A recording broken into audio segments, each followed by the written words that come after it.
6. Glad you could be with us this Thanksgiving weekend. Rich Ackerman, along with Jim O'Brien. The second part of our doubleheader will be Tennessee and West Virginia. And joining us right now, the coaches of those respective schools, Bob Huggins to my left, and of course, Bruce Pearl from Tennessee. And gentlemen, it's great to have you here. Happy holidays. Well, thank you. It's great to be here. For you, Bob, you take over a program that had success, NCAA tournament, NIT championship last year. How difficult is that challenge for you? Well, first, it's been great to be home. I think the challenge is we're so young. You know, I came in and had 7 freshmen, and we recruited 2 more. So 9 of our 13 guys are freshmen or redshirt freshmen or sophomores. But we're trying. They're working at it.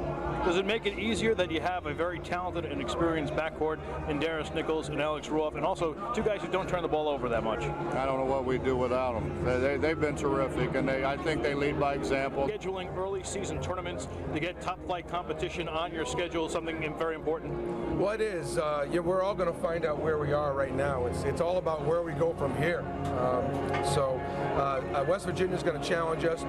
They do as good a job as anybody in the country of pressuring up on the ball, make it difficult to run your offense, and they run a motion offense where all 5 guys do a lot of different things, and they're pretty hard to guard.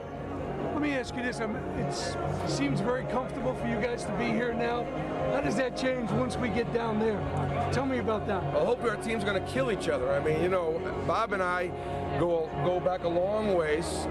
Bob taught me how to, although you wouldn't know it by watching my team play, man-to-man defense. I was a Division II coach at Southern Indiana, and I came out 4 or 5 years in a row to watch the Cincinnati teams play, and he treated us so well. And so I've known him and respected him for many, many years. Bruce, we talked about Bob's backcourt, very experienced, but we can't forget about your backcourt, including the All-America Chris Lofton. Can you tell us about him and how much he means to this program? Well, Chris Lofton is not far from Cincinnati, and Bob was familiar with him back in the day. He wasn't a very highly recruited kid, but he's a tough kid. He's a hard worker. When your best player is your hardest worker, you know, that bodes really well for you. You know, he takes some shots that make you go, huh? I mean, they actually ran offense for him to settle for that, but he makes a pretty good percentage of them, so hopefully we'll get him freed up tonight and get him some looks. Interesting preseason expectations for your program. People talking Final Four. For your program, ranked 10th in the Big East, perhaps a slight. I think your team is a lot better than that. Your thoughts? Well, I hope so. I think our kids felt a little bit slighted after winning the NIT a year ago, but it's a great league, as you know. There's a lot of good teams in that league.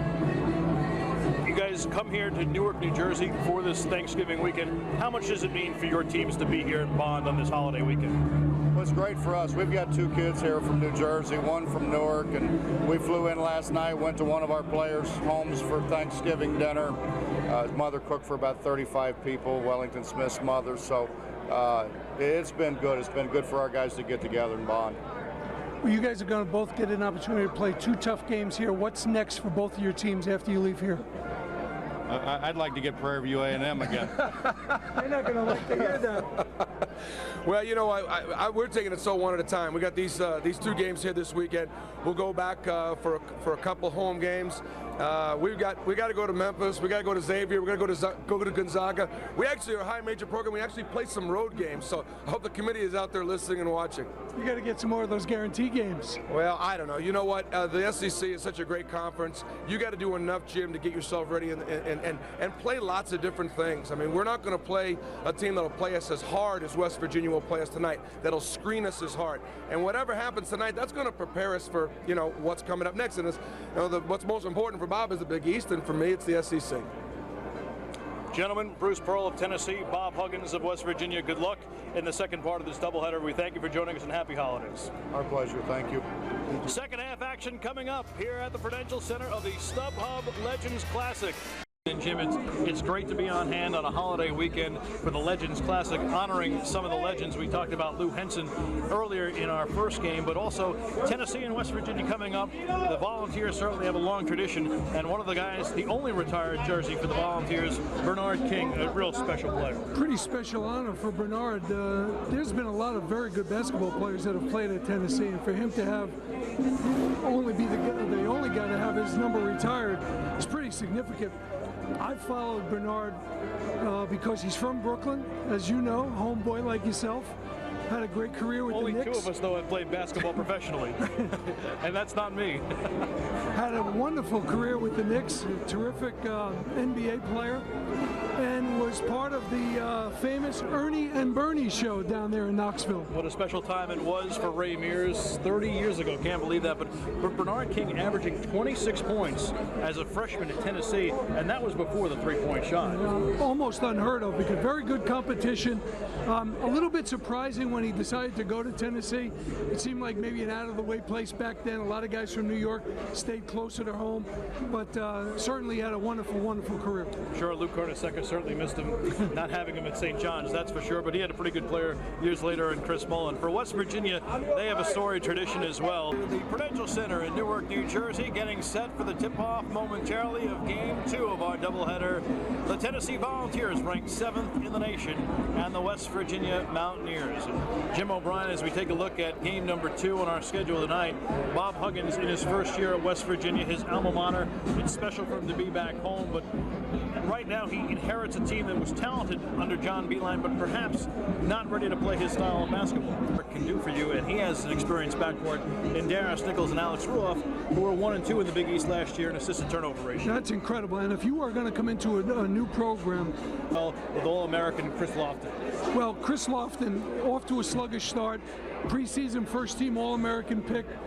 Not shooting the ball as well, but these guys are all saying, if you look at Chris Lofton, you say, how good can this guy be? And yet, once he gets out on the court, you know he's a guy similar to what we saw in the first game. You better be up on him, because if you give him any space whatsoever, he's going to step back and pull the trigger and nail threes all night long. He may not look so spectacular, only about 6'2". His coaches will say he's not a great athlete, but when the ball goes up for the opening tip, he certainly answers the call. Well, they made me laugh a little bit today, because Bruce Pearl was talking about when he first met Lofton and he was watching him shoot around in the gym. He said, well, how special can this guy be? He doesn't look like he can jump. He doesn't look like he can guard. But all of his fears were dispelled when they went and played their first game. He said he had like 33. They talk about Chris Lofton as possibly being the best bad shot or difficult shot maker in America right now. Well, you talked about Bruce Pearl and the ability to make you laugh earlier. He is certainly a ubiquitous, personable guy who has been all over lately, especially chatting for a couple of minutes the other night with Dennis Miller right here on Versus. 6 SEC Coach of the Year, and this season his team looks even better. Please welcome a man who's never been afraid to share his feelings in public, head coach of the 7th-ranked Tennessee men's basketball team. This is Bruce Pearl, ladies and gentlemen. Bruce. Now, you work next to one of the greatest coaches of all time. She's up, you know, I got to go with Wooden as the greatest, but Pat Summitt really knows how to manage a program. What sort of inspiration, what sort of information does she give you? You talk a lot? Well, we talk every day, and it's really difficult, Dennis, going to the office, being the second best basketball coach in your own office. I mean, she's off the charts. And she is as hungry and as humble as any person I've ever met. It's like she'd never won anything, and she's very, very bright. Well, she obviously got into your melon, man, because you got so far behind her team. I think we have some footage of you going absolutely wild with an orange chest. Do we have the coach? Well, here's some of the younger guy. There's the coach. Well, you know, Pat had talked about going to Cameron Indoor Stadium and playing Duke the year before, and how it was the most difficult environment she'd ever been in. So I said, look, we got to do something about that when Duke comes back to our place.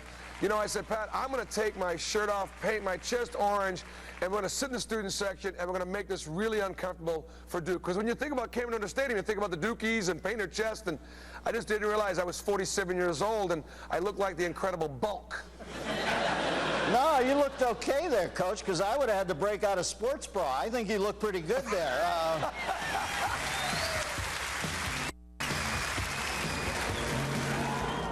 The Volunteers getting set to take on Bob Huggins and the West Virginia Mountaineers. Game 2 of our doubleheader in the StubHub Legends Classic. Tip-off coming up next. Nights of Times Square, about 15 miles east of us here in Newark, New Jersey, at the brand new Prudential Center, open for a little more than a month. The site of the 2007 StubHub Legends Classic. Earlier, Texas moving on to tomorrow night's championship game, awaiting their opponent Game 2 of our doubleheader. The Tennessee Volunteers ranked 7th in the nation against the West Virginia Mountaineers. And Jim O'Brien, we talked about the experience in the backcourt for West Virginia. Preseason consensus All-American. Off to a little bit of a sluggish start with his shooting. Came out of it a little bit in their last game. And then we talked a little bit earlier about we started out this way last year, but everybody expects him to be putting the ball in the basket a lot better. Bob Huggins named the 21st head coach of the Mountaineers back on April 6th, returning home in 1977. Graduate said it was the only place he would have left Kansas State for, and he felt his alma mater tugging at him to come back home. And you can understand that. Sure, they were very disappointed in Bob leaving out in Kansas State. Something I'm sure he was thinking about his entire career. You get an opportunity to do that, you got to do it. Taking a look at the StubHub starting lineups, doing them live. A little change up here for game 2 of the doubleheader. Chris Lofton, the All-American candidate from the Volunteers, and Jordan Howell, a late addition to the starting lineup. Bruce Pearl changing things up a little tonight, Jim. Looking for somebody to get Lofton the ball in some better spots, trying to free him up and improve on that sluggish start. And I think he was a little bit disappointed in Raymar Smith. I think he feels that Raymar has been a little bit sluggish in his approach at games right now. They're pretty established. They're looking to find out just how good they're going to be. I think Bob wishes he could have had a little bit more time before they got into playing competitive games like this. Another look at the StubHub starting lineups. Lofton, the All-American, in the backcourt, along with Howell, who's the new addition, as we mentioned. And you have the experience in Lofton. Howell, also a senior, against Ruoff and Nichols. So 2 experienced backcourts throwing at it.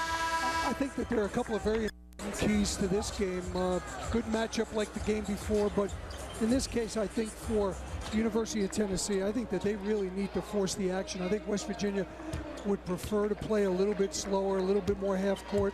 So I think that Tennessee needs to get up in the backcourt, and they need to really execute their half-court offense, because West Virginia will contest all the stuff that they want to run in the half-court. On the other side, I think that West Virginia really needs to do a good job of defending the 3. These guys will put it up just like kids from Texas put it up. They need to get out and not let the guys from Tennessee get as many open looks on the 3-point line. And I think that West Virginia needs to do a good job of just really overall controlling how this game is going to get played. Try to play it at a little bit of a slower pace. Orange with white numbers and black trim, and West Virginia, their gold uniforms with blue numbers. And West Virginia controls the opening tip-off. Here's Nichols, met by Jordan Howell. Joe Alexander on the wing. Tyler Smith out on him. Ruoff takes it top of the circle. Jamar Smith defending and pokes it away. And the steal by Tyler Smith. And he's fouled. So Tennessee aggressive already, and the foul will be called on Joe Alexander, his first. You know, it's really interesting. We spent all this time talking about Nichols and Ruoff not turning the ball over, being good with it. The first possession is a turnover by Ruoff. Well, Tennessee is averaging 15 steals a game and getting it on the first possession. Both of these teams, I'm sorry, Rich, but both of these teams are going to be very aggressive, tough on the ball, man-to-man teams. Lofton high off the glass, strong move, and that's the first points of the game coming from Chris Lofton. It's one of those difficult shots we talked about. He has an uncanny ability to make tough contested shots. Deshaun Butler. Alexander hounded by Smith. And this time, Smith got him on a hold. Tennessee contracts the number 1, Tyler Smith. Here you got Lofton going to the basket, holds him off with his left hand. Doesn't even bother using the glass, just floats it right in. Tremendous strength for the SEC Player of the Year last season. Ruoff for Butler on the wing. Butler watched by Chris Lofton.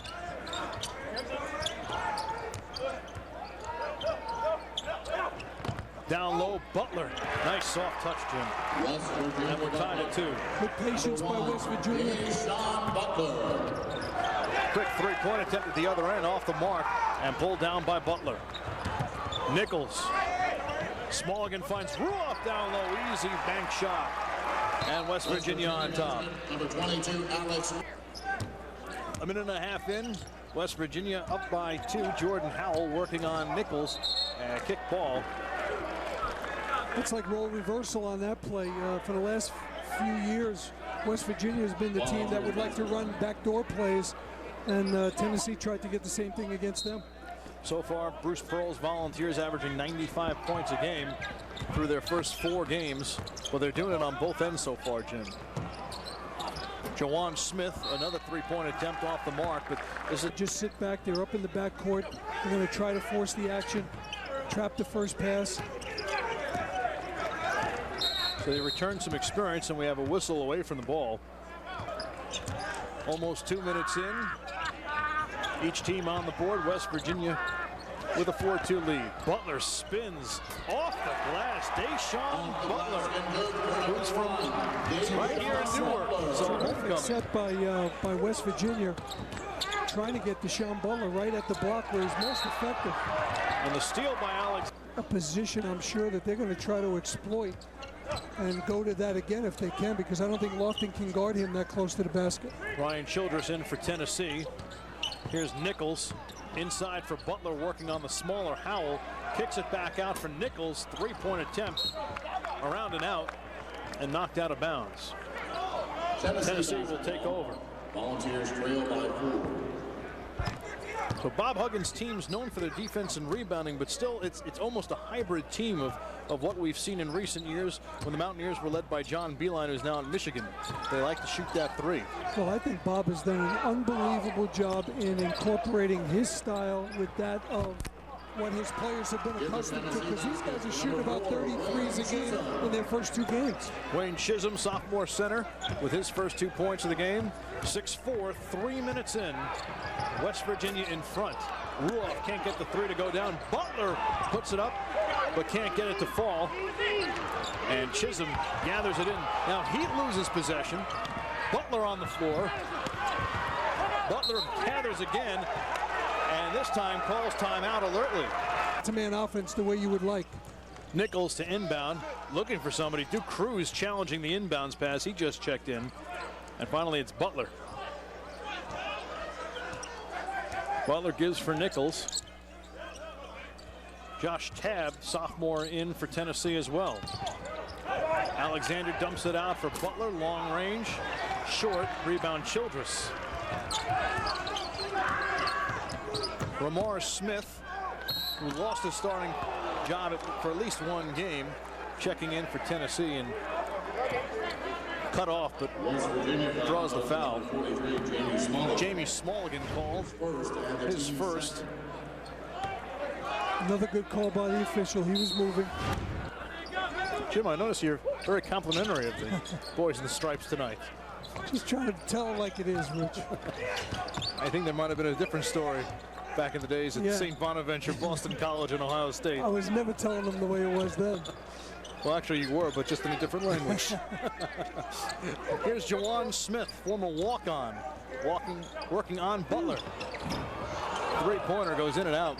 Nichols and Childress fight for it, and it's going to go to West Virginia. Virginia 6-4, but it's a family affair for Bruce Pearl. Not only is his son, Stephen, a reserve guard, but also his father, Bernie, making the trip. Very impressive, sitting in the Tennessee section right behind the Volunteer bench. But the excitement in just 2 short years that Bruce Pearl has created. 46 wins in his first 2 seasons, more than any coach in UT history. Well, there's no question. He's done very well wherever he's coached. I just want to go back to Bernie a little bit. I had a nice conversation with Bernie earlier. Spent a lot of years up in my neck of the woods, Sharon, Massachusetts. Now lives down in the north of Boca Raton, Florida area. You're still recruiting the fathers, aren't you? Alexander couldn't get it. At the other end, Cruz couldn't gather the pass. But very interesting. I was talking to them both off camera, and sitting up there doing interviews like that, very comfortable environment, just talking a little basketball. 20 minutes removed from that, down on the floor, it's a little bit different. And dispositions change a little bit under the heat of battle. I think Bob Huggins' disposition may change a little. Deshaun Butler call for the 5-second violation. Childress to inbound, finds Lofton.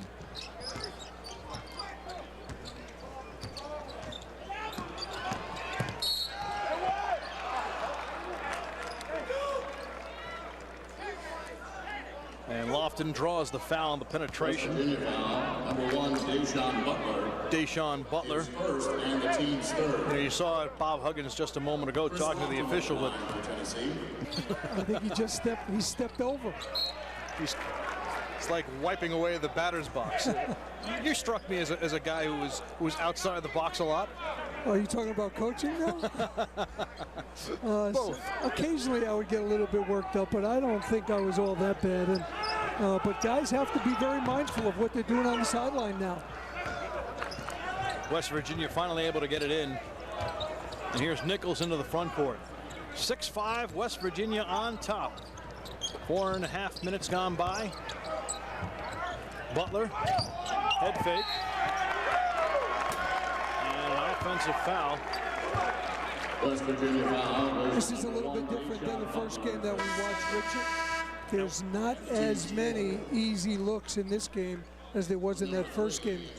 First game teams were trying to run up and down New Mexico State and Texas trying to get quick threes. This has become more of a half-court game, and I think that this pace favors West Virginia. Butler goes to the bench with his second foul. Backdoor for Childress, and contested by Alexander. And Childress hobbling after that. Was diagnosed with cancer and tragically died about 6 weeks ago. So Tyler, who hit both free throws and now comes out, Wayne Chisholm decided he wanted to be close to home. He also has a young son, and he was granted a waiver and is able to play immediately for the Volunteers. It's a great story, and the coaches at Tennessee just rave about him as a kid. And he was a very good player last year at Iowa. He made 13 All-League and first-team All-Rookie team. Led the Hawkeyes in rebounds and steals a year ago, and gives them another big versatile body on this Tennessee team. Smallegen pressured by Chisholm, and the steal by Ramor Smith. And the wild pass to save it. Chisholm gathers it in, but on the other end, Volunteers up by 1, 14:38 left, 7-6. Missoula watched by Lofton. Tries to take Lofton off the dribble. Wellington Smith for 3, too strong. Ramor Smith with the rebound. Ramor Smith stepped back over Smallegen way off, and Ruoff gathers it in. Missoula quickly the other way. Nichols from 3, short. Ruoff the rebound, and he'll kick it back out. Quick, frenetic pace thus far. Nichols taking to the basket. Too strong, and Duke Cruz with the rebound. Every single shot is a contested shot. There are no easy looks out here right now. Even that one. And that one was short. Smith the rebound. West Virginia looks to run. Missoula with numbers 2-on-1. Lofton cuts him off. Here's Smith, loses, but gathers it back in. And Tatum is his bench. And he has great depth, and we've seen it already early tonight. If there's one thing that might separate these two right now, it might be in the depth, and that might pay dividends for Tennessee in the second half. I don't think that West Virginia can go as deep into their bench. Alexander, watched by Chisholm in the corner, tries to take him off the dribble, and we have a foul. Chisholm got him on the arm. One of those. Yeah. Great slip. Missoula down low, couldn't get it to fall. And as Chisholm falls to the floor, we have a foul on the play on Missoula. One of the disadvantages of playing man-to-man defense on out-of-bounds plays is you are susceptible to be giving up easy baskets and easy shots. That time they had point blank. They just happened to miss an easy one. Ryan Childress now limping off and headed to the locker room. Coming up on the 13-minute mark of this first half. So far, a frenetic pace, but it hasn't produced a lot of points. 7-6, Tennessee in front. And that one's short. So both teams struggling. Tennessee 2 of 7 early, and West Virginia 3 of 12.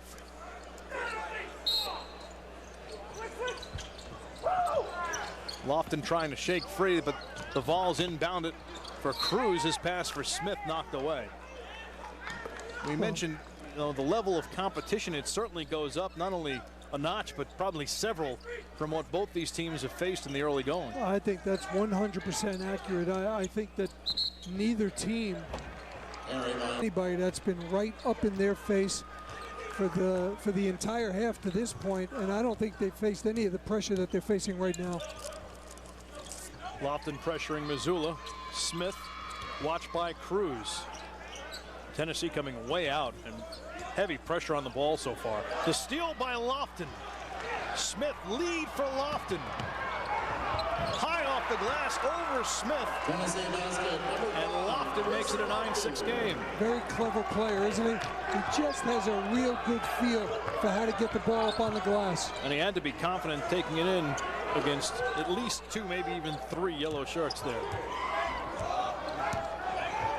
Nichols leaves for Alexander. A 2-pointer just inside the arc. And it's 9-8 Tennessee. Quickly back of the other end. Chisholm powering his way to the basket. Alexander must have been looking for the call. He just got hit by a freight train. Tennessee leads 11-8. These guys are contesting everything. Wellington Smith from deep. Rebound batted out for Nichols. Alexander watched by Chisholm. Ruoff. Alexander puts it on the floor, and he was bumped by Chisholm. Chris Lofton doing it at both ends. The steal, and then the pretty layup at the other end. Tennessee by 3.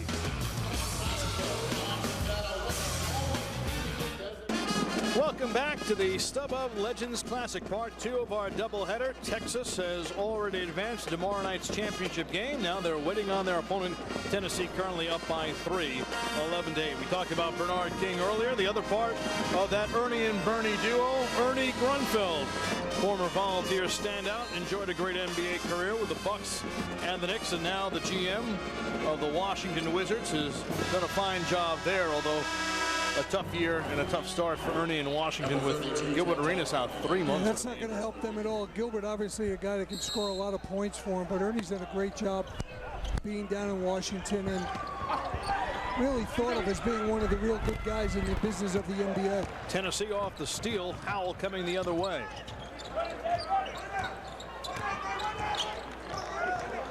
Howell using a screen by Brian Williams, who's just checked in. 3-point attempt around and out, and Alexander pulls it down. Alexander putting it on the floor against Williams, who is still rounding into shape to some extent. He's lost over 70 pounds. Missoula taking it right at Williams and getting it to go off the glass. 11-10, the Volunteers by 1 over the Mountaineers. 10:41 left in this first half.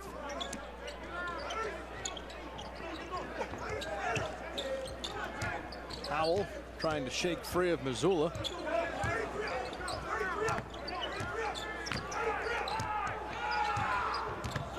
Howell now finally gives for Jamar Smith. 10 on the shot clock.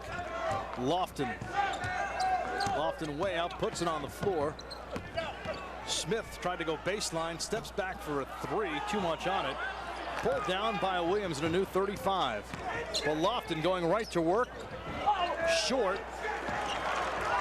And West Virginia comes the other way. Missoula. And foul from behind. Is contested. They just don't make anything easy. Just getting the ball in bounds, like even right there. Ted Talkington into the game for West Virginia. Here's Missoula. Smith out on him. Alexander stripped by Chisholm. Able to get it back. Goes toward the basket and called for the offensive foul. Ramar Smith slowly brings it into the front court and gets the step on Missoula and banks it in.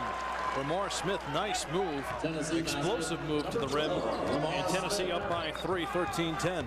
I think that's the type of play that Bruce Pearl would really like to see Ramar Smith make a little bit more often. And the steal by Smith. Jawan this time, and he slams it home. One of 3 Smiths in the starting lineup. Say hello to the Smiths. None related.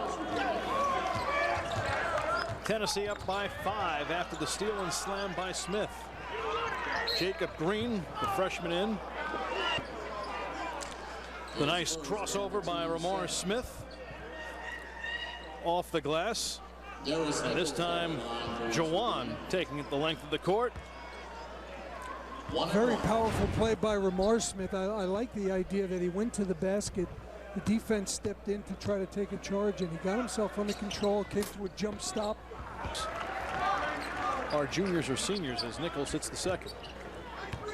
Yeah, he does have some young guys, but 4 of his starters are double-figure scorers from a year ago, so that counts for a lot when you take over a different team.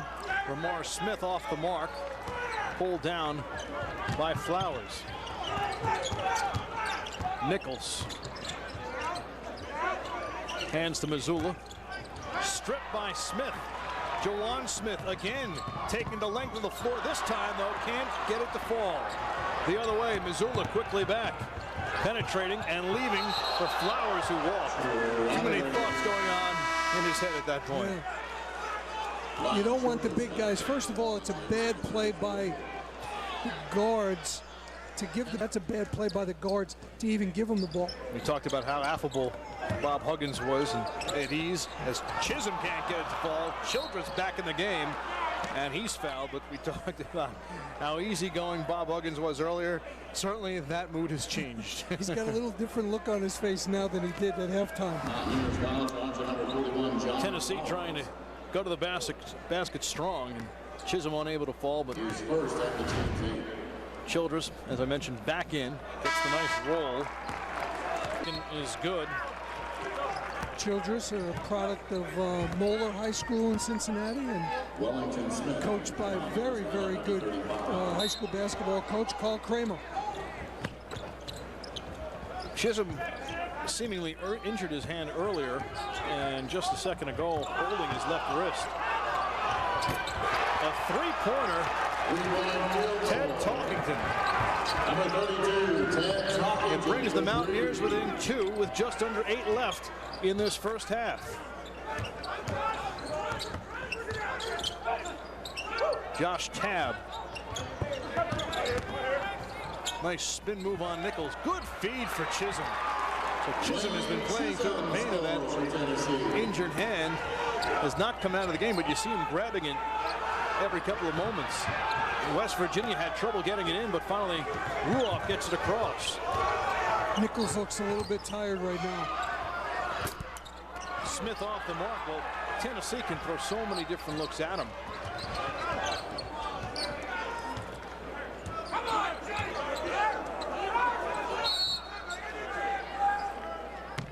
And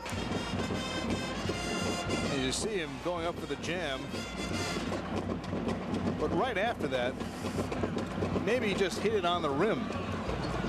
I wonder if he even stretched something, a ligament. Trying to replace his 6.5 rebounds a game.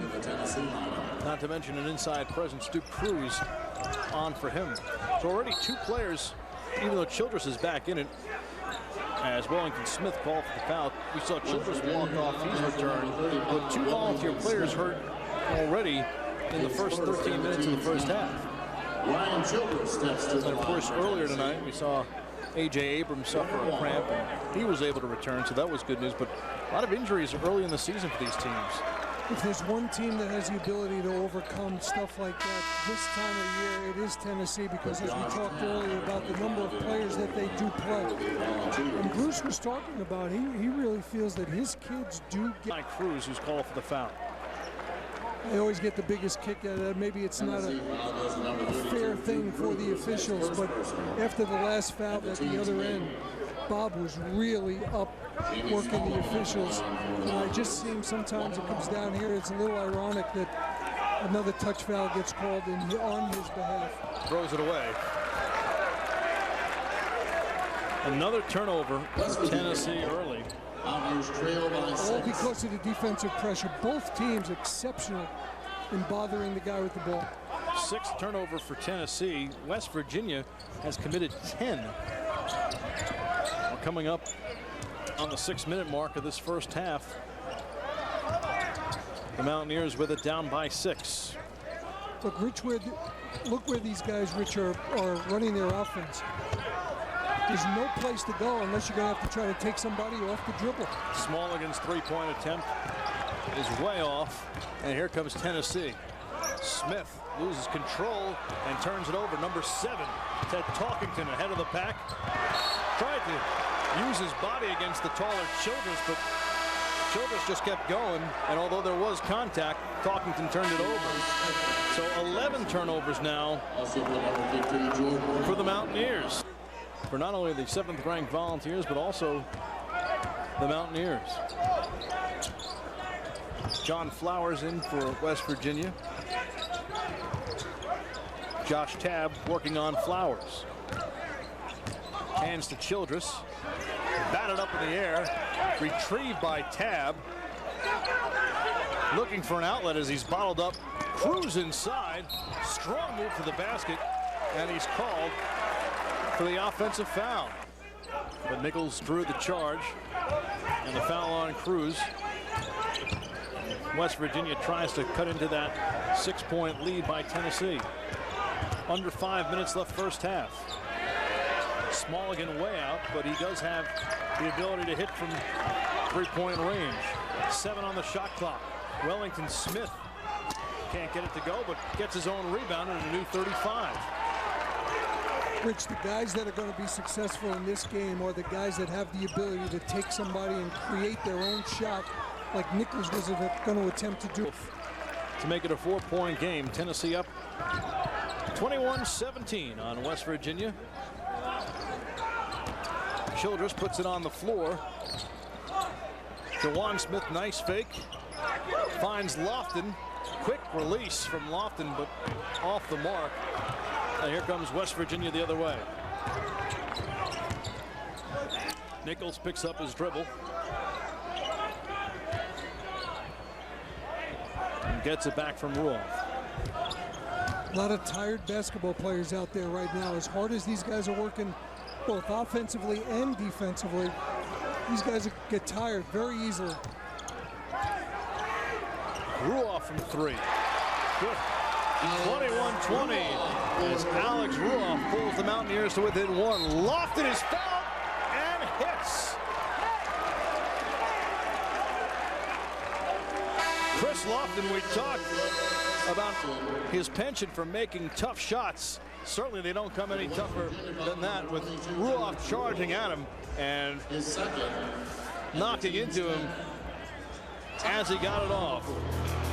The StubHub fan of the game. StubHub brings you the move of the game. We'll find out who that lucky fan is when we return with Tennessee up 4. And StubHub brings you the move of the game. These two lucky fans getting a courtside seat for game 2 of our doubleheader. The first part won by Texas by 15 over New Mexico State. Moving into tomorrow night's championship game of the StubHub Legends Classic right here. 3:44 left. Tennessee on top 24-20. Chris Lofton going to the line to try to convert a 4-point play. First 3-pointer of the night by Tennessee in 9 attempts. That's incredible because usually they are very proficient at making threes, but I think it just points to how West Virginia has been guarding them. Tough play for the defense to give up 4 points on that shot right there. And it's a 5-point game for the Volunteers to lead 25-20. Wellington Smith just did get rid of it as he slipped.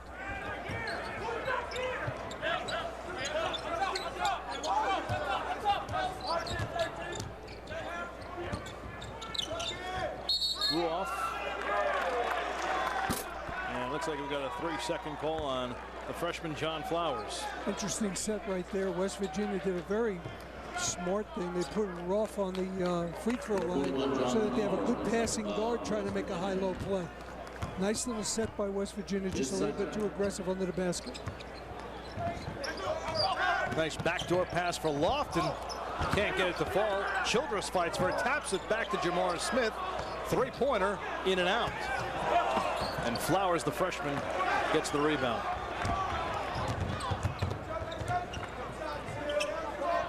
Flowers now 3-point attempt, flat. Childress pulls it down.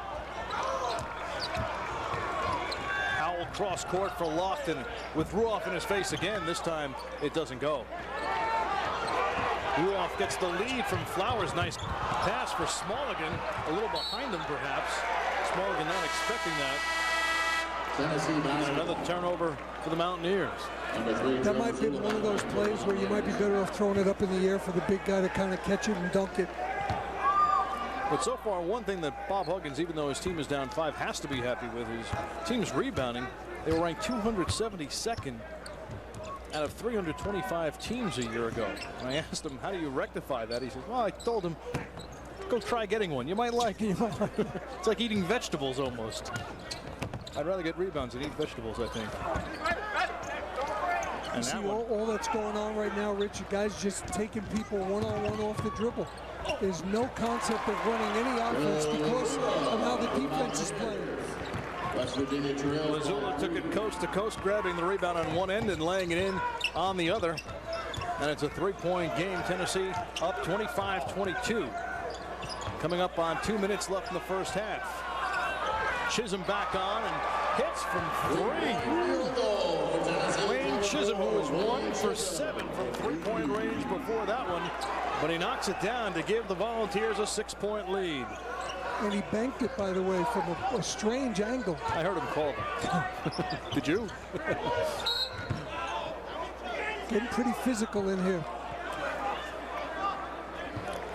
Tennessee foul number 2, Chisholm had some space. And at the other end previously, Joe Mazzulla using his body nicely to shield the defender. I'm not sure that Chisholm... Very quickly, haven't you? No, it's something about mine.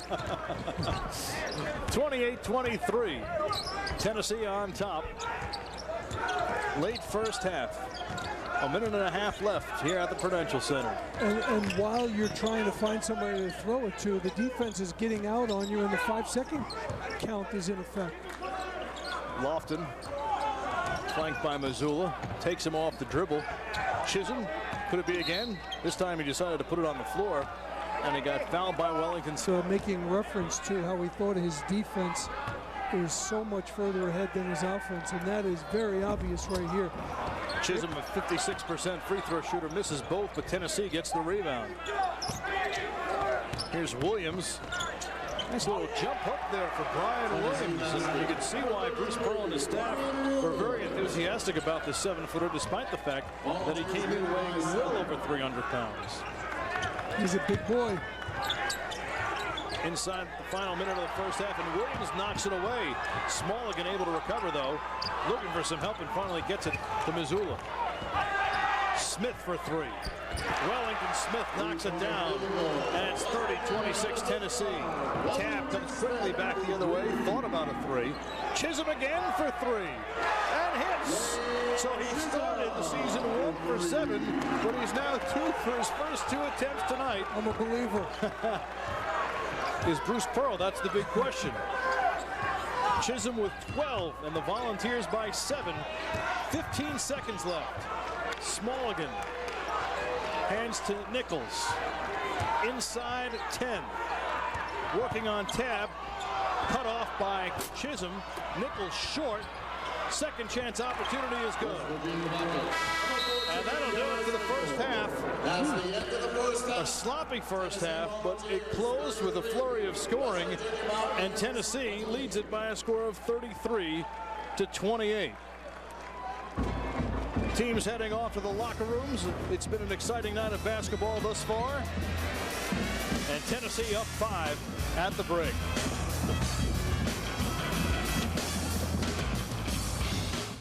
A couple of miles to the east of us, we're at the Prudential Center in Newark, New Jersey for the StubHub Legends Classic. Glad you can be with us. Welcome back. Rich Ackerman along with Jim O'Brien, former coach at Boston College and Ohio State, and Jim, a great first half. And you take a look at a lot of these preseason basketball tournaments, Coaches versus Cancer, CBE, the Maui Classic. How does this shape out? How does it prepare your team down the stretch? Their explosiveness early, fueled by their defense. Well, you know, Texas is a team that we talked about was very interested in pushing the ball up the floor, trying to get transition baskets. We talked early about Legends Classic. Let's take a look at some of the first half highlights. A strong start for local product Deshaun Butler out of Newark, New Jersey, right here, not too far from the arena. And he was active early before picking up a couple of fouls. Very active, and I thought that Deshaun really took advantage of the mismatch that he had inside at the block. Wayne Chisholm answered for Tennessee. He led the way for the Vols with 12 points, and defense turning into offense for Juwan Smith, and Chisholm stepping out.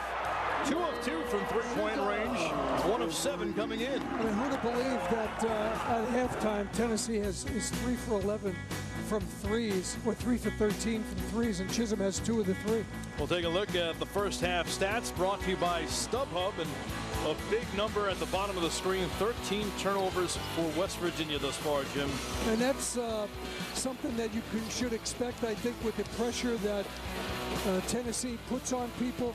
They're averaging about 15 steals a game from the defensive end, so that's not too surprising.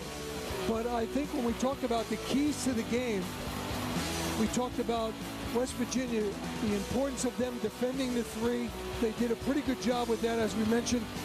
Chisholm has 2 of the 3 threes that they made, so I think West Virginia did a great job with that. And we talked about controlling the tempo of the game and not letting it get away where it's going crazy up and down.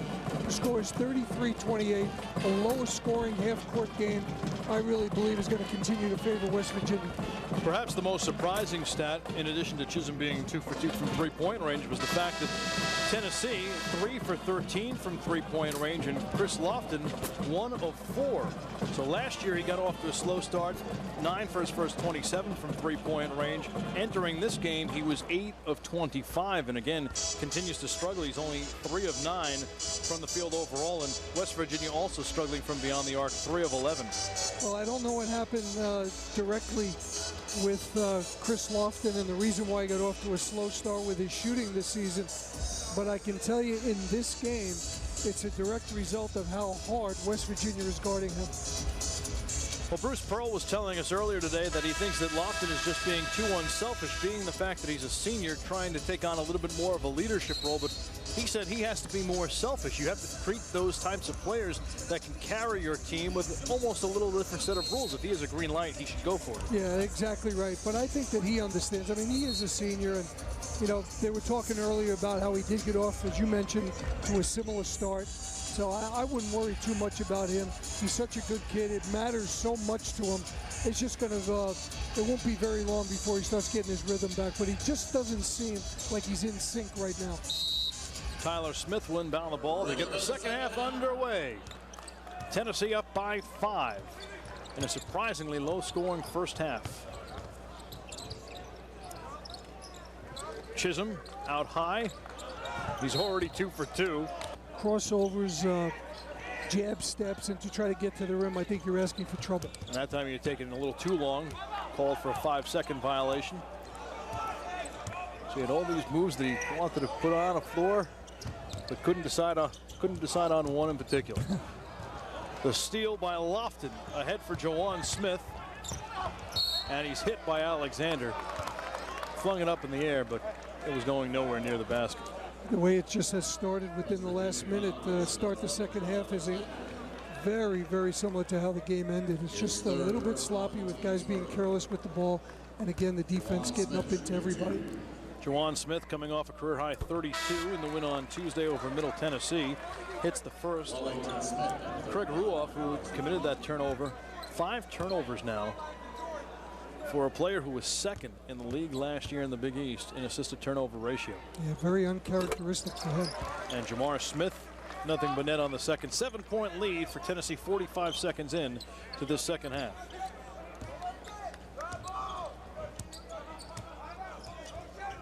Howell picks up Deshaun Butler. Ruoff works on Lofton.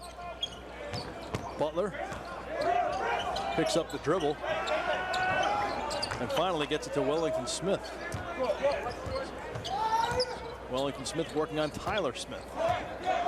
10 on the shot clock. Nichols puts it on the floor, pulls up off the rim. And Wellington Smith of West Virginia pulls it down. And he sends it back out to Ruoff. Cross court for Butler. The other side of the floor was stacked and Butler was there by himself, but he couldn't finish the play. Juwan Smith, baseline. Nice floater, rolls out. Ruoff takes Howell off the dribble, and To the pressure that they're receiving. I think they're averaging 8 or 9 threes made a game.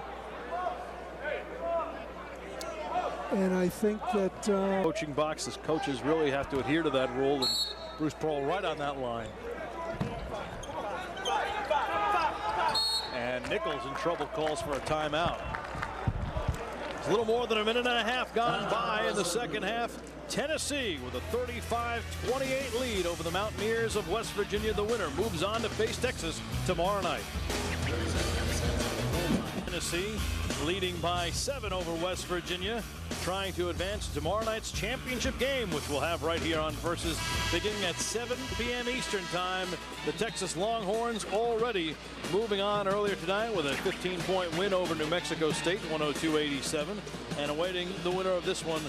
Tennessee currently up by 7. We talked about Tennessee's depth, but also their youth. You look at this team, Jim, and they're so impressive in terms of the nucleus that they have.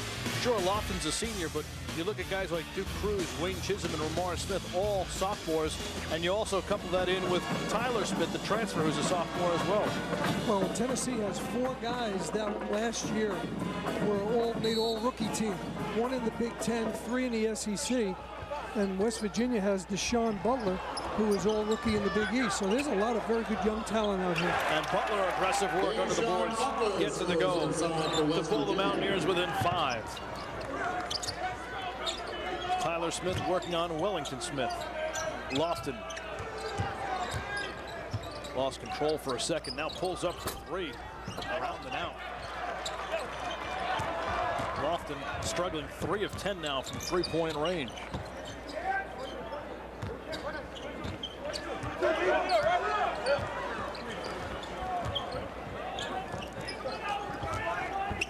Nichols for Ruoff for 3. Off the mark, rebounded by Chisholm. You know, Lofton 3 of 10 thus far as Tennessee nearly turns it over as Howell took quite a fall, but gets up okay as we take a look at another look at this one.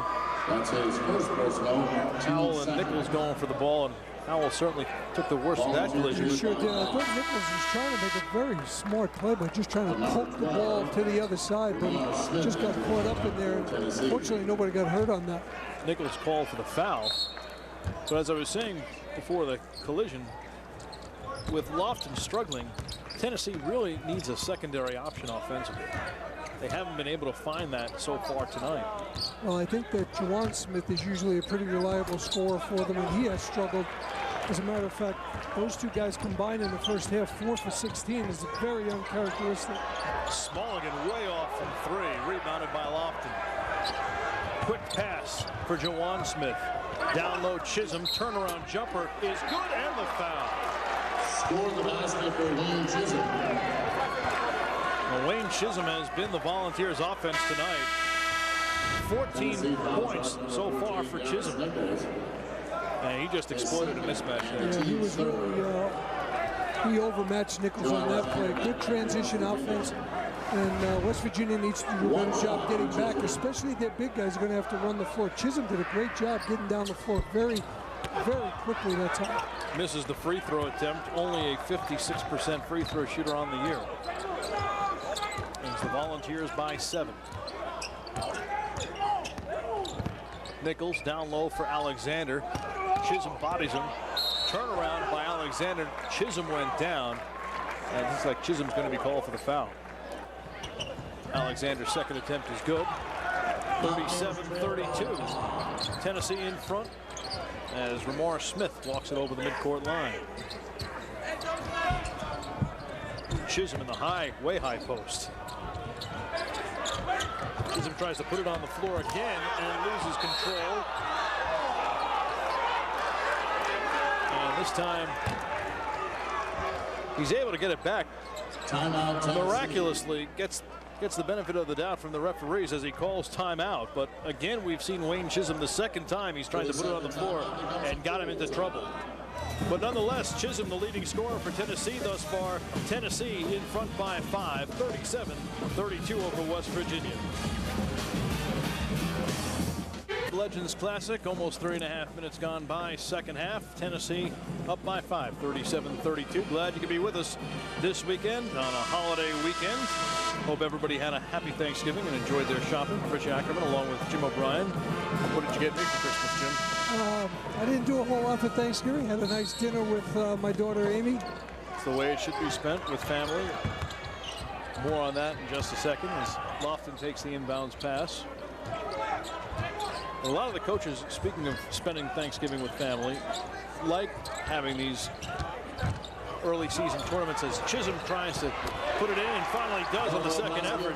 16 now for Chisholm, the only Tennessee player in double figures. But as I was mentioning, Jim, it's an outstanding chance for not only for the players to bond, but the coaches like what they call having the team spend the holidays with their second family. And Lofton with the steal. And I think most coaches feel the same way about that. It's nice to be with people that are very important parts of your family, both blood family or just as it pertains to basketball teams. Nichols the penetration, and he's hit. So he's shooting some free throws when we come back with Tennessee up by 7.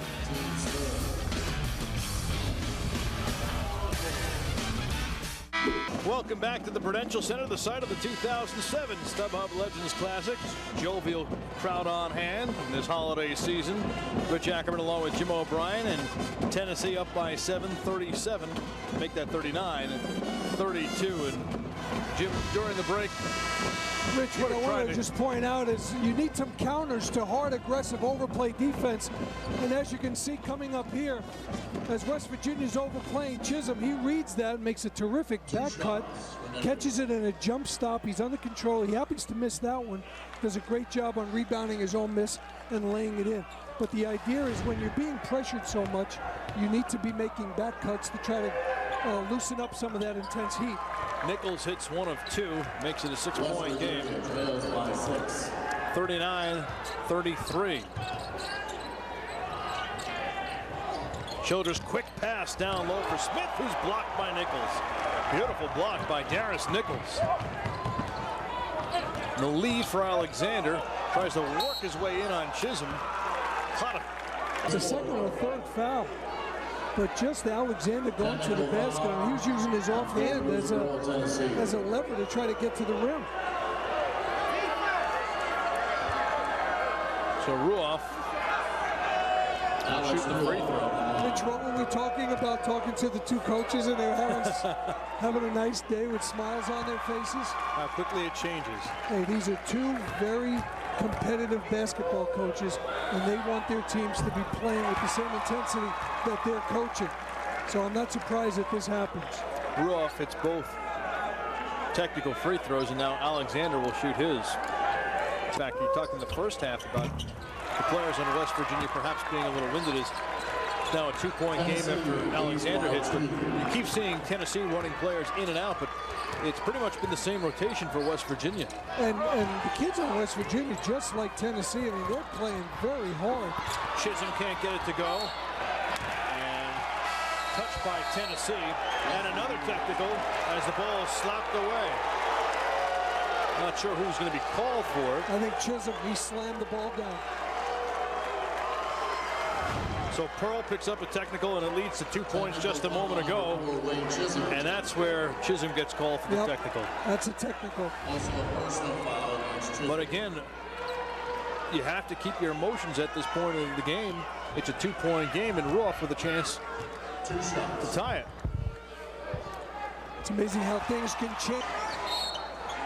And Chisholm goes to the bench to cool down for a couple of moments.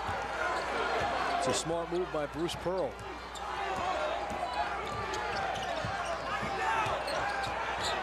Butler puts it on the floor. Wellington Smith for 3, way off. Alexander, nice rebound. Can't get it to fall. And West Virginia seems to be a little energized here by the help they've received from Bruce Pearl technical and one from Wayne Chisholm. A little momentum shift.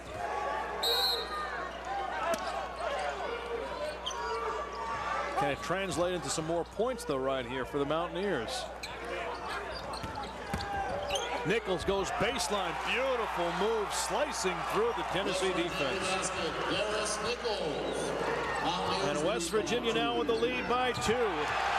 Nichols knocked it away, but Smith recovers.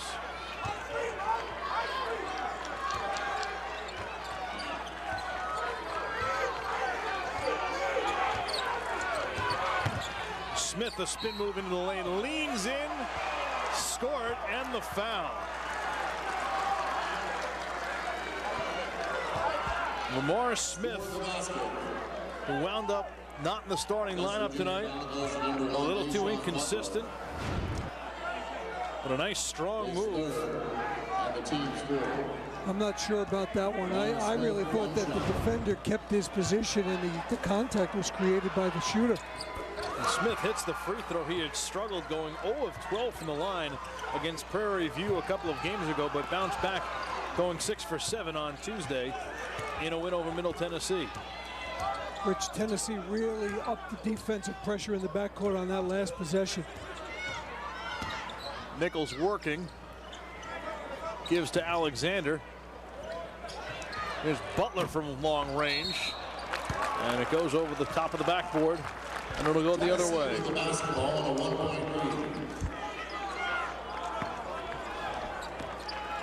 So Tennessee with a 1-point lead, 42-41, as we come up on the 14-minute mark of the second half. Nice little change here. West Virginia showing a little 1-3-1 zone. Flattening it out, going back into a 2-3 it looks. Inside for Cruz. He's bottled up. Back out for Jawan Smith, and he knocks down the three. They've been waiting for that all game. Jawan Smith,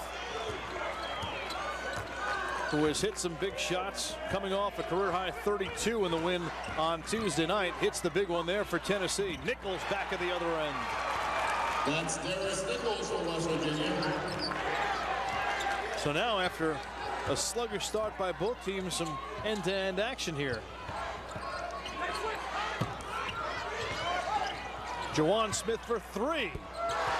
5 straight points for Jawan Smith, and it's a 5-point lead for Tennessee. See, this is the pace I felt that Tennessee wanted early in the game, and they couldn't get to this. It just really seems like the tempo was picking up big time.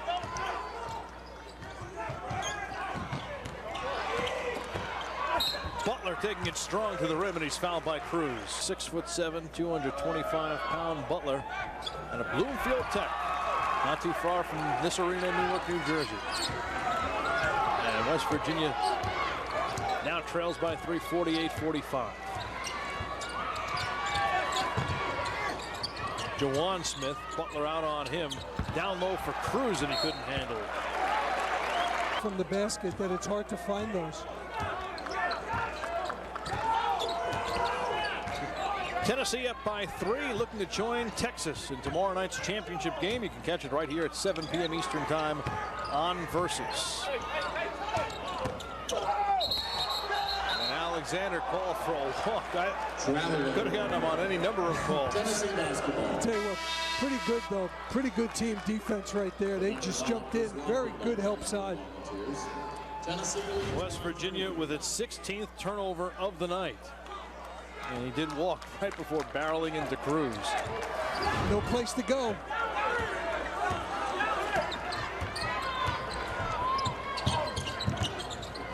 Alexander overplaying Cruz everywhere.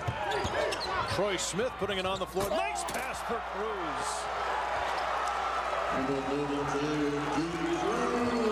That's impressive considering those two haven't played together all that much, but connecting right there on the beautiful alley-oop. And the lead back up to 5 for Tennessee. Alexander passed up the shot.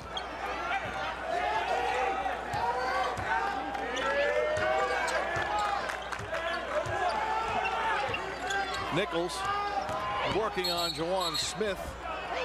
SC up by 5, and great teamwork. Smith to Cruz.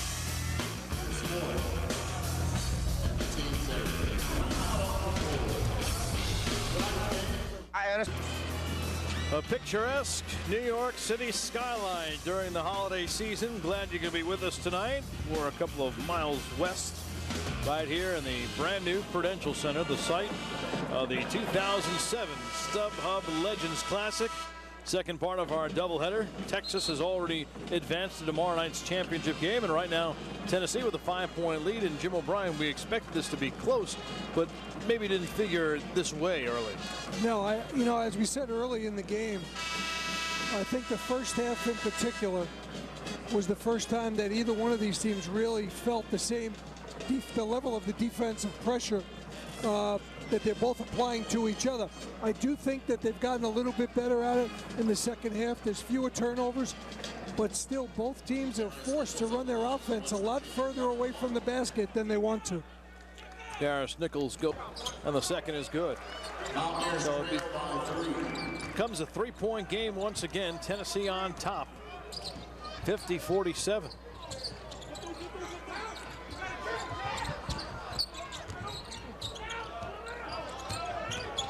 Tabb picks up the dribble, finds Ramar Smith. Butler out on him. Tyler Smith down low to Cruz one more time. Boy, if the last one wasn't pretty enough, this one certainly got people out of their seats. Rich, as I said a little while ago, Alexander is playing so far on top of Cruz that little alley-oop lob to him has been there, just like we illustrated on the back cut a couple of minutes ago. Alexander is so far overplaying him. And the steal by Tabb. Lofton comes up with the loose ball. Smith at the other end. And Tyler Smith makes it a 7-point game. 54-47. Tennessee, 10.5 minutes left in the second half. You mentioned fatigue. You just wonder if that's starting to set in a little bit for West Virginia. They've played so hard, as has Tennessee, but Tennessee has played fewer more guys. Nichols spins and loses again. Tyler Smith with the steal. Lofton picks up his dribble, gives for Smith. Smith puts it on the floor, draws the foul from Wellington Smith. But Tyler Smith, a very well-rounded player, second in assists on the Iowa Hawkeyes last year, taking that act for the Tennessee Volunteers this year. Tyler Smith Connecting with Duke Cruz on a couple of pretty plays. As you can see, if you can get the ball to the high post, and you got Alexander playing so much on the top side of Cruz, that pass has been there for a while. Smith's first free throw attempt was no good.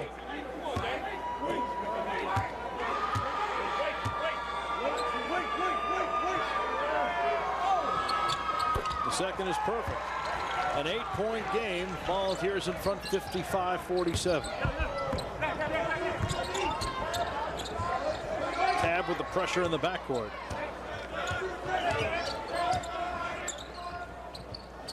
Butler gets the step on Smith.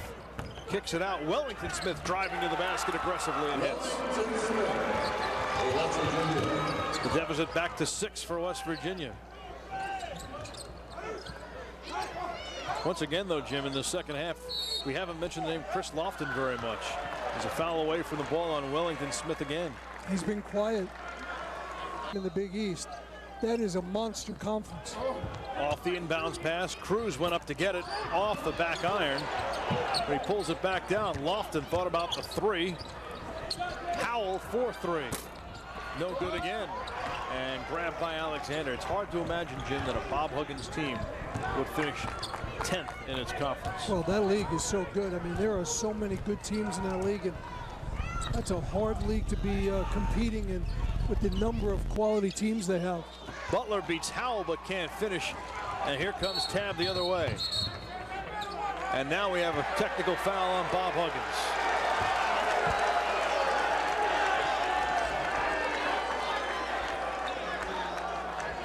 So both coaches now with technicals. Technical foul, West Virginia coach Bob Huggins. And Lofton, an 88% free throw shooter, will shoot the technical free throws. You know, you don't want anybody to even think that this is not important to these guys on the sidelines. You know, it's early in the season. I know it's a holiday. We're down here in New Jersey, non-conference. But these two guys want to beat each other as bad as any game that they want to play in their conference right now. Very important game for both sides. Lofton extends it to an 8-point lead, 57-49, with 9 minutes left in the second half. Chisholm gets the inbounds pass, lays it off the glass too hard. Alexander ahead to Ruoff. Another back cut, Chisholm on Alexander.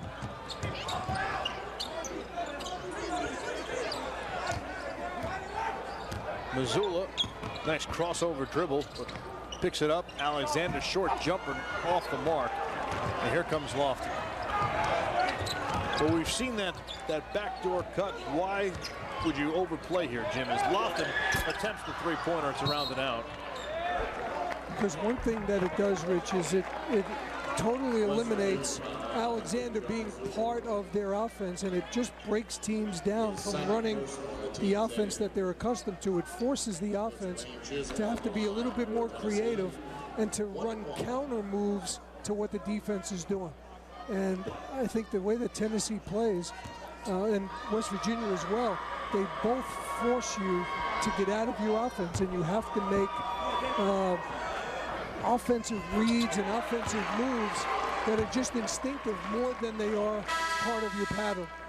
Cameron Tatum checks back in for Chris Lofton, who departs, shooting 3 of 11, 0 for 2 in the second half. A 17-7 run for Tennessee, and Chisholm with a chance to add to it right here with a second free throw. And that's short. Very physical game. Ruoff, three-point attempt. Mazzulla, nice rebound. Blocked by Tatum. Nichols loses the handle, but he's fouled by Tyler Smith. Rolls around and out. So unable to convert on the free throw. Howell taking Mazzulla. There's Tatum. Constant pressure on the ball.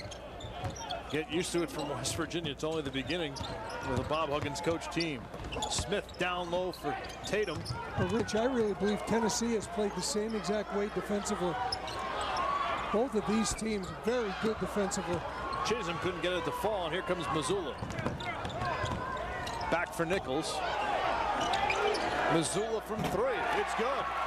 58-52 with 7.5 left here in the second half. And West Virginia, they haven't been able to get on that big run, but they're able to keep the game within reach. It's a good call there. An offensive foul. Welcome back to the StubHub Legends Classic. Rich Ackerman along with Jim O'Brien. 7:20 left. Tennessee leads by 6, 58-52. And Jim, one of their mantras this year, the Volunteers' second half defense after they lost last year to Ohio State in the tournament, blowing a 17-point lead in the second half. So far, they're trying to protect this one, but they really haven't done much on the offensive end. 5 of 18 from three-point range tonight. And that's a little bit different than what they're accustomed to, but I've been saying this all game, and I don't want to beat a dead horse. Credit West Virginia. And I think you have to credit both sides with how they've guarded each other. Alexander working on Childress, blocked by Cruz. Tad picks it up, gets into trouble momentarily, and Howell finally brings it across. Lofton from deep, and hits. Perhaps the shot he was looking for. Just when you're asking yourself, where's Chris? He steps up and makes a big 3 for them. 4 of 12 for the game, just his second three-pointer and his first of the second half. Mazzulla spins and finds Ruoff. Ruoff uses the screen. Could not connect with Smulligan on the pick and roll. Alexander from 3 off the back iron. Rebound Lofton, and he's hit by Ruoff. Yeah, That'll go to the line. I don't think that's the shot that that Bob is looking for from Alexander. Especially when they're at a time when they absolutely need a solid offensive possession. They're down by 9 points. They need to stay in the hunt here. They need to be real fine with their offense, and I don't think that's the best shot that they can get in that situation. Chris Lofton on the line for the Volunteers, 1-1. So Lofton at the line, the 1-1, and the first one is rounded out, but Cruz comes up with the rebound, and he's fouled by Alexander going up. So it's 2 mistakes very, very quickly for Joe Alexander. But Cruz, a tremendous presence down low so far for the Volunteers tonight. They have some very good young big kids. Cruz is another one of those players that was SEC all-freshman team a year ago. A 73% free throw shooter. He misses the first. From Bethel High School in Hampton, Virginia. Same high school that produced Allen Iverson. I'm a little surprised they were able to push Alexander under the basket. As you notice, they changed the free throw situation, where they've moved everybody up one slot. There's a little bit more space under the basket now. Missoula leaves for Butler. Foul line jumper is good. 61-54. West Virginia trails Tennessee in front.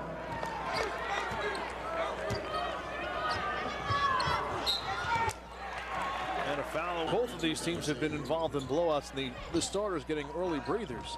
But now here they come down the stretch here as Butler knocks down a three-point play. It's a 4-point game. But as I was saying, Jim, now you're getting into the final 6 minutes, and perhaps conditioning becomes a factor as Bruce Pearl calls for timeout. Rich, 30-second timeout. just when you think that West Virginia maybe is about ready to slide because of fatigue.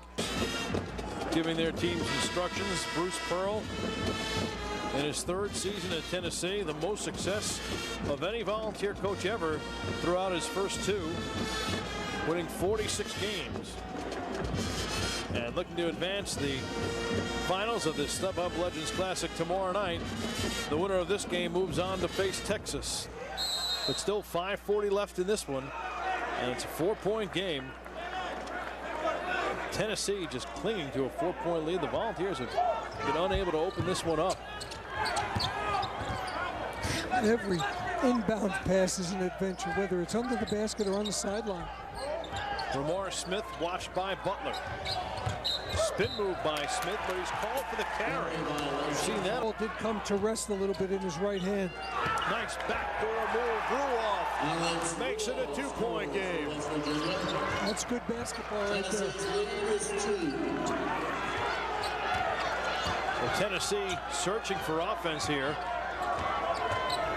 Here's Childress for Lofton, who fallen and stolen by Nichols. Missoula ahead of the pack. Blocked by Smith. Ramar Smith, a tremendous defensive play. West Virginia basketball. Just as we talked before about having counter cuts to overplays, West Virginia gives Tennessee a little bit taste of their own on that play.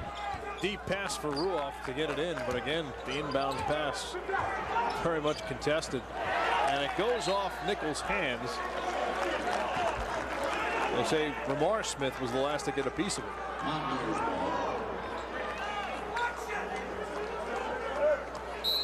4:49 left.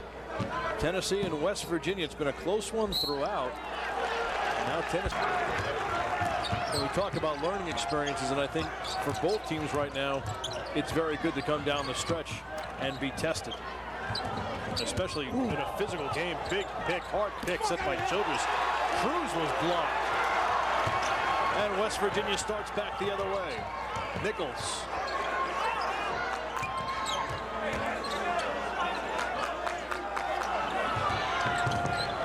Missoula lost it. Howell with the steal, and he's tripped from behind by Missoula. You could see the intensity on Bob Hogan's face, and I think it's been translating to his team these last couple of minutes. His third person. Guys are tired right now. You can look at guys bent over.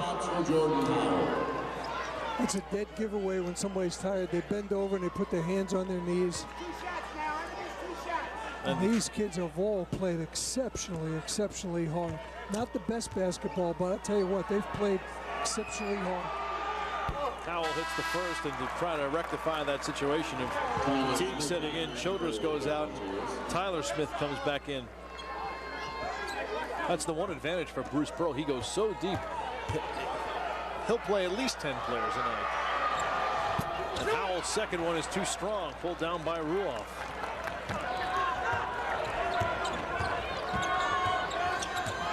A 2-point game, Tennessee up.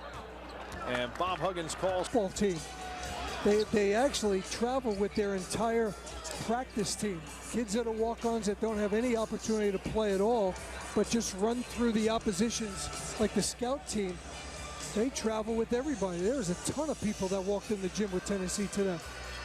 Conversely, there haven't been too many players on West Virginia who have logged significant minutes outside of the starters. Joe Mazzulla has come off the bench to be a third guard, but outside of Mazzulla, there really hasn't been much in terms of depth for West Virginia. Mazzulla watched by Howell. Butler working on Cruz. Jump shot off the mark, pulled down by Tyler Smith. Tennessee looking to extend its 2-point lead. And a backdoor screen for Smith. Lofton free for three, and he hits. So Chris Lofton, who's had a very slow game, slow night for Chris Lofton, with a big shot there.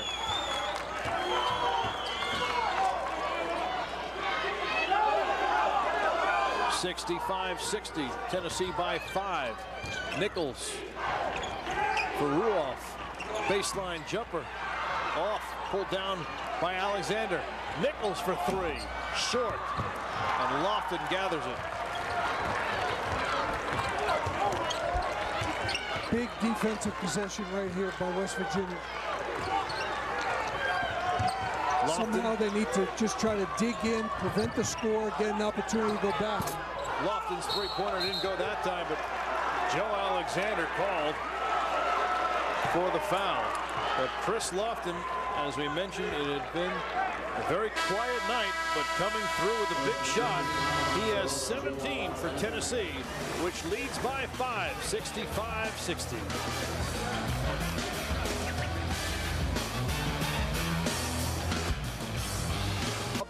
For a big three-point shot just a couple of moments ago. Well, Rich, a very sound basketball concept is if you try to free one of your teammates up, that then will free you up. He sets a good back screen here. His man goes on the inside, sets a hard back screen. Defense has to respond to that, and Lofton does a great job of fading away from the guy guarding him to an open three. Very good basketball concept. Is that a set play where you're looking for that secondary option? That first option, which in that case was Tyler Smith, wasn't there. Then you go to Lofton. That's exactly right. And you know, a lot of guys, young guys, think that you just want somebody to try to free you all the time. But if you free somebody else up, and the defense has to respond to that, you then yourself can get open. Tyler Smith hits the first.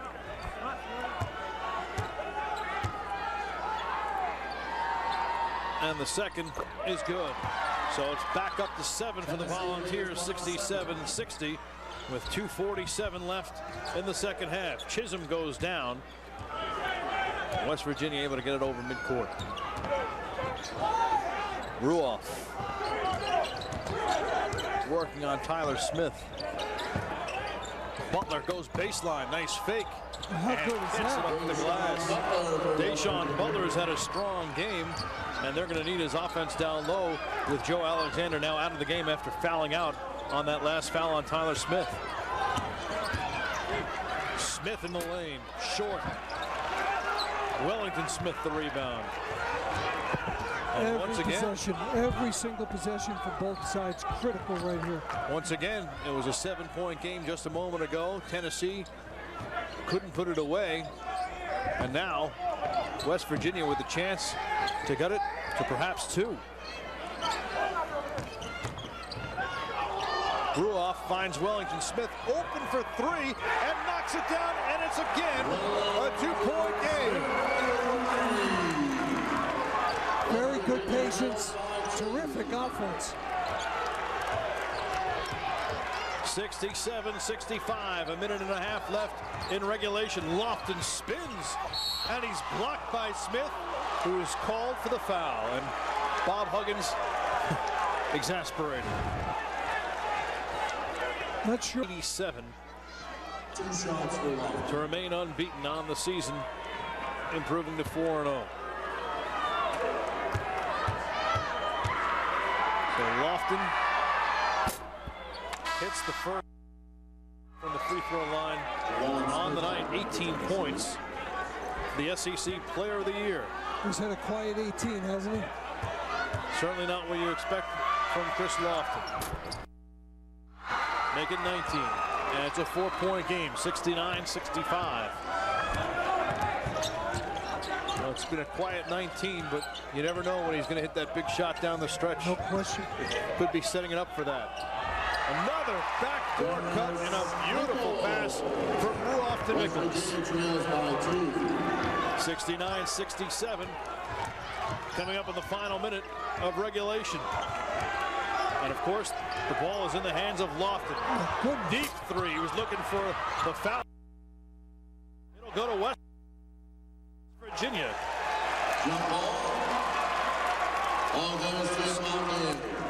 So the Mountaineers have not led at all in the second half, but with 55 seconds left, have a chance to tie or take the lead on this possession. Not sure that that's what Bruce was looking for in that situation. Here they are. They have a 2-point lead. You can run the clock a little bit, and then you score. You have an opportunity to be up 2 possessions with not that much time remaining. And I think they kind of just let West Virginia off the hook right there. You should be able to get something a little bit better than that. But I think that probably just speaks to the freedom that he has as a player, that he's earned from his coaches, and the confidence that he has in his own ability to make those shots. Bob Huggins calls timeout with 55 seconds left in regulation, and for a team that looked fatigued early, it comes down to the final 55 seconds. And Bob Huggins, what does he tell his team right now in the huddle? Well, first and foremost, you know, they're talking about every single possession right now have to be absolutely critical for shots like this that Tennessee settled for. And you know, you're just pleading with your guys, fellas, we need to make sure that this game is on the line right now. So no matter what kind of fatigue is in your minds or physically, you guys got to get ready for this. You know, and again, if you're Bob Huggins, you try to break it down to the simplest form. They've trailed throughout, but it all comes down to these 55 seconds. We've seen this already in many early season tournaments, and here's another indication of what can happen down the stretch in games. 2 good teams. It'll be a shame to have either one of these teams lose this because of how hard they both played. Well, again, experienced backcourt for West Virginia, and you have the senior Lofton, who can hit a shot from anywhere on the floor with anybody on him at any given time on the floor for Tennessee. Which some coaches in this situation might try to play a 2-for-1. You'd have to have some courage to do it, but if they take a quick shot, they'll get the ball back again for the last shot. 45 seconds left. Butler pulls up from the foul line, in and out. Strong night for Deshaun Butler, but couldn't get that one to fall. And Jawan Smith is fouled by Butler. Not a bad play. They didn't take it down to the very end. They got a pretty good shot. And then naturally being down 2 and the clock winding down, they needed to foul immediately. So Jawan Smith will go to the line for 2 shots. He's an 83% free throw shooter. The Volunteers' leading scorer thus far, averaging over 17 points a game for the senior from Cleveland, Tennessee. And his first, it doesn't get any better. And one of the things that you feel the need to run down the floor and shoot a quick 3. If they take the ball to the basket and just get a score to get down 2, then they can foul and extend the game a little bit. He makes a 4-point lead for Tennessee with 30 seconds left in regulation. Butler puts it on the floor, spins, and too strong off the glass. Pulled down by Lofton, and he's fouled by Butler. I like the play. I think that's a real smart play. He got a real good look at it. If you make that basket, now you have some opportunities to foul and extend the game and do it all over again. But unfortunately, he misses that. Now they don't have as much time. Now perhaps you got to start looking at a couple of 3s. Bob Huggins uses another timeout with 23.4 seconds remaining, and Tennessee up by 4. You just have to hope, if you're Bob Huggins right now, that Tennessee is unable to hit its free throws. Deshaun Butler, one of their more active players, is now fouled out, joining Joe Alexander on the bench. So even if they are able to tie this game, it certainly does not bode well for West Virginia. Two of their more athletic forwards in Butler and Alexander on the bench after fouling out. 2 shots. Butler leaves with 16 points, 7 rebounds, returning home to Newark as Lofton misses the front end. Boy, oh boy. 2 shots.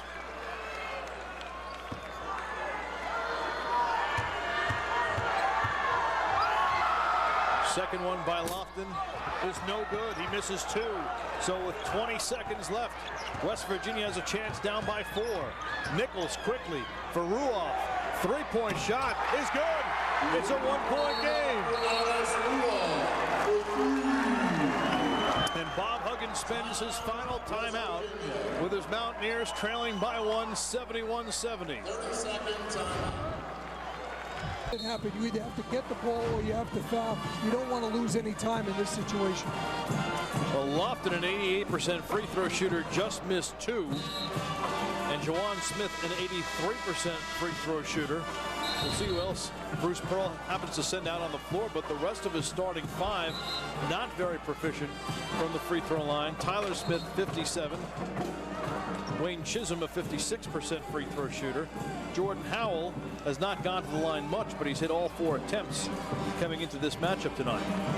Tough position for Josh Sowards to be in right now. He hasn't played all game. Now he's in at the very end. Perhaps he might stay in for defense if they have to give this foul. Not sure if he'd come out again on the other end. I guess it's going to either Juwan Smith or Chris Lofton. And Smith takes the inbounds pass, and he's fouled by Nichols. Good play. Can't afford to lose any time. Now there's a bunch of things that have to be considered here, Rich. It's a 1-point game. Assuming both free throws are made, and it's 3 points. If you are West Virginia, are you going down and shooting the 3, or perhaps still trying to take it to the basket? Smith makes it a 2-point game. 5 for 5 from the line tonight. 13 points for Juwan Smith. And he'll try to make it a 3-point game. Crucial free throw is good. So 13.2 seconds left. And Tennessee up 73-70. Nichols comes down, hands her up. Long 3, well short. Pulled down by Tennessee. And the foul by Smulligan. And the one thing you have to ask here, Jim, is whether or not West Virginia hurried that shot.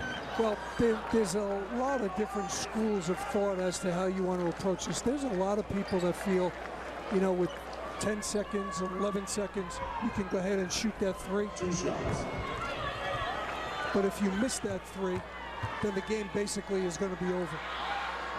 Whereas there are some that believe if you take the ball to the basket, score because you know they don't want to foul you, you might have 8 seconds left, and then you play that 3-point game all over again. 3 seconds left, and Juwan Smith going to the line, but if he misses, they don't have any timeouts left, West Virginia. Second by Smith is good. That'll do it. So 74-70. The inbounds pass comes to Sowards. Desperation 3, banks it in, but Tennessee holds on to win by a score of 74-73 and will face Texas in tomorrow night's championship of the StubHub Legends Classic. Coaches shaking hands. A terrific game, close all the way, but Tennessee hangs on and wins by 1. Make that 2. They call it a 2-point play. But Wayne Chisholm, 17 points, leads the way for Tennessee, which improves to 5-0 with a 74-72 win over West Virginia. Make sure to join us tomorrow night right here on Versus at 7 p.m. Eastern Time for the championship game of the Legends Classic. Tennessee looks to remain unbeaten. The 7th-ranked Volunteers go for their 6th in a row against the Texas Longhorns. For more information on Versus programming and the Legends Classic, log on to Versus.com. For Jim O'Brien, this is Rich Ackerman saying happy holidays. Glad you could be with us on this holiday weekend, and we'll talk to you tomorrow night at 7 p.m. Eastern Time right here on Versus for the StubHub Legends Classic. due to the extended length of today's event.